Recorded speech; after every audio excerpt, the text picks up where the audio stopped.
কুরবানি কুরবানি কুরবানি কুরবানি কুরবানি কুরবানি কুরবানি কুরবানি কুরবানি কুরবানি কুরবানি কুরবানি।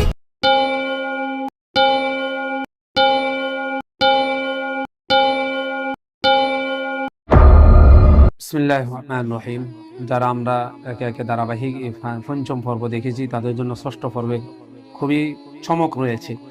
এটা অধিকাংশ আমাদের দেশে হয় যে কোরবানির সাথে আকিকা করলে আমার কোরবানি হবে কি না, প্রশ্ন। কোরবানির সাথে অলিমা করলে আমার কোরবানি হবে কি না, মান্নত হবে কি না। ইনশাল্লাহ আজকের এই বয়সটা যদি আমরা শুনি, এই পর্বটা, সম্মানিত শ্রোতাবিন্দু, অবশ্যই ইনশাল্লাহ সব কিছু সহজ হয়ে যাবে। আমরা প্রথমে জানবো আকিকা জিনিসটা কি। আমরা জানি আকিকা করা এটা সুন্নাত। নবীজি সাল্লাল্লাহু আলাইহি সাল্লাম বলেছিলেন যে তোমরা 7 দিনের দিন, ছেলে হোক মেয়ে হোক, সপ্তম দিনে আকিকা করা এটা হলো মুস্তাহাব। সপ্তম দিনে যদি না করতে পারলে, যখনই করুন না কেন, যেবারেই সন্তান জন্ম নিয়েছে তার আগের দিন করবে। অর্থাৎ শনিবার যদি সন্তান হয়ে থাকলে শুক্রবার আকিকা করবে। তাহলে এরকম 7 দিনকে একটা প্রাধান্য দেওয়ার কথা হয়েছে বিস্তারিত। এটাই হলো উত্তম, এটা মুস্তাহাব। এছাড়াও যে কোনো দিন ইচ্ছা আকিকা করা যায়।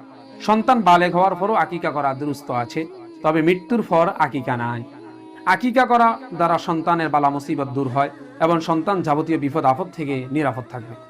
ছেলে হলে আকিকার 2টি বকরি বা বেড়া উত্তম, আর মেয়ে হলে 1টা বকরি বা বেড়া উত্তম। কিংবা কুরবানির গরু ইত্যাদি বড় পশুর মধ্যে ছেলের জন্য 2 অংশ নেওয়া উত্তম, আর মেয়ের জন্য 1 অংশ নেওয়া উত্তম। এটা খুবই গুরুত্বপূর্ণ একটি পয়েন্ট। কুরবানি আমরা দিতেছি, এক্ষেত্রে আমরা ছেলে মেয়ে আমরাকে মিক্স করে নিই। ছেলে হইলে কিন্তু 2 অংশ নিতে হবে, আর মেয়ে হলে আমরা 1 অংশ দ্বারাই হবে। আর যদি এমনি উত্তম তো হলো 2টি বকরি দেওয়া, যেহেতু আমরা সেই সময় দেই নাই, সামর্থ্যবান ছিল না।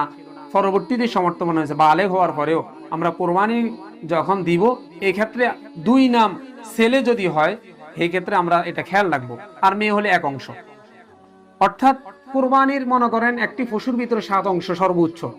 7 অংশের ভিতরে 3 অংশ কোরবানি, বাকি 3 অংশ আকিকা। যদি 3টা মেয়ে হয় 3 অংশ, আর যদি 2টা ছেলে হয় তাহলে 2 অংশ করে 4 অংশ। 4 অংশ আকিকার পক্ষ থেকে, আর 3 অংশ কোরবানি। এটা জায়েজ হবে, কোরবানির কোনো ক্ষয়ক্ষতি হবে না। এখন জানার প্রয়োজন, কোরবানির গোস্ত আকিকার গোস্ত একই।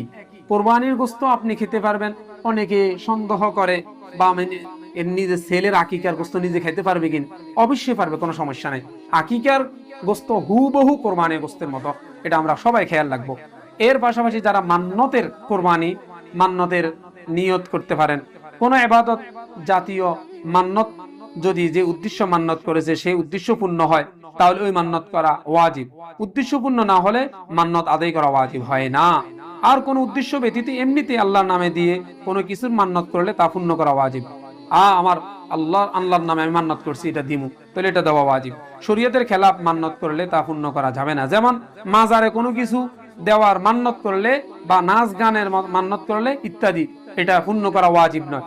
মিলাদের মতো মান্নত মানলে সেই মান্নত বাতিল, তা পুরো করার দরকার নাই। এই ফতুয়ায়ে রহিমিয়া 4র্থ খণ্ডের ভিতরে রয়েছে। নির্দিষ্ট গরু, বকরি বা মুরগি মান্নত করলে সেটাই দিতে হবে। আর যদি নির্দিষ্ট করে না বলে, তাহলে কোরবানির উপযুক্ত যে কোনো গরু বা খাসি দিতে হবে। নির্দিষ্ট কোন স্থানে দেওয়ার মান্নত করলে সেখানেই দেওয়া জরুরি নয়। যেমন মক্কা শরীফ বা মদিনায় দেওয়ার মান্নত করলে সেখানে দেওয়া জরুরি নয়, অন্য স্থানেও দেওয়া যাবে। এটা আমরা আসলে মান্নতের ক্ষেত্রে আমরা খেয়াল রাখবো। এখন এই যৌথ, এটার সাথে আমরা কি অলিমা দিতে পারবো কিনা?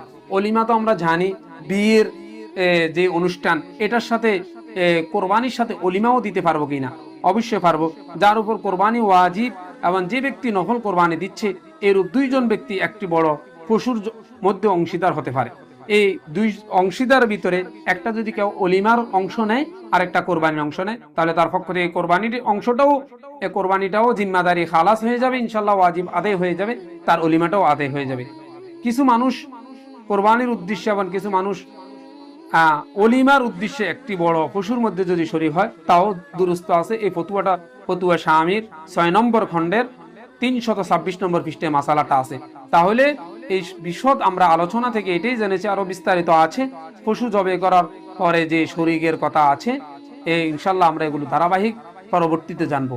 এখন সারসংক্ষেপ কথা হলো, কোরবানির সাথে অলিমাও জায়েজ হবে, আকিকাও জায়েজ হবে, মান্নতের অংশ দিলেও জায়েজ হবে, কোরবানির কোনো ক্ষয়ক্ষতি হবে না, আমাদের কোরবানিটা পরিপূর্ণ হবে।